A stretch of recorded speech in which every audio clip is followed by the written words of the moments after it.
আসসালামু আলাইকুম। শুভ সকাল বন্ধুরা। কেমন আছেন সবাই? আশা করি সবাই ভালো আছেন। আলহামদুলিল্লাহ আমিও অনেক অনেক ভালো আছি। বন্ধুরা, কাজের ফাঁকে আজ এসেছি যেটা জরুরি কাজ, কাজের থেকেও বড় কাজ, নিজের যে ডকুমেন্ট কাগজপত্রের জন্য।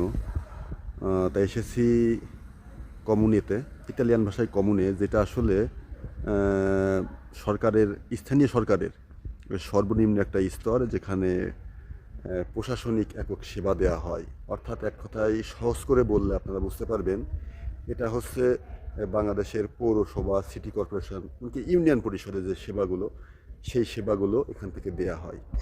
এখন আমি যেহেতু বাংলাদেশি, আমার এখানে কিসের সেবা বলতে পারেন? আসলে না, এই দেশে থাকতে গেলে প্রত্যেকে একটা পরিচয়পত্র লাগে, যেটা বাংলাদেশে স্মার্ট কার্ড, জাতীয় পরিচয়পত্র। ঠিক তেমনটাই ইতালিয়ান ভাষায় কার্তা দি ইডেন্টিতা যেটাকে বলে, ওইটা আসলে আপডেট করতে এসেছি। ওইটা আমার ছিল, কিন্তু এখন ওইটা আপডেট করতে হবে। সেজন্যই আসা, যেটা পুরাতনটা আসলে চলবে না আগস্ট মাসের পর থেকে। যার জন্য আজ কাজ থেকে ছুটি নিয়েছি এবং এইটা আপডেট করতে এসেছি। আলহামদুলিল্লাহ কাজ সম্পূর্ণ হয়ে গেছে। আমার সঙ্গে আরও দুজন এসেছে, ওরা অফিসের ভিতরে আছে। তাদের কাজ শেষ হলেই চলে যাব। কিন্তু যে কথাটা বলার জন্য আসলে, সেটা হচ্ছে বাংলাদেশের আপনি পৌরসভা বলেন, সিটি কর্পোরেশন, ইউনিয়ন পরিষদের আপনি ইচ্ছামতো যখন তখন সেখানে যেতে পারবেন। কিন্তু এখানে কিন্তু তা না। এখানে একটা নির্দিষ্ট দিন ব্যতীত প্রায় সপ্তাহের প্রতিটা দিনই শনি রবি বন্ধ, এদের সাপ্তাহিক ছুটি। তা বাদে আপনাকে অ্যাপয়েন্টমেন্ট নিয়ে আসতে হবে, অর্থাৎ এদেশের ভাষায় আপুন্তামেন্তো।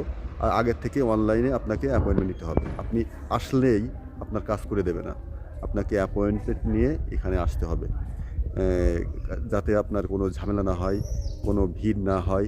এটা শুধু আমার জন্য না, সবার জন্য একই নিয়ম প্রযোজ্য। শুধু এই কমিউনিতে না, এদেশের যে থানা বলে, কস্তুরা যেটা বলে, যে কোনো সেবায় আপনাকে আপনতামেন্ট নিতে হবে।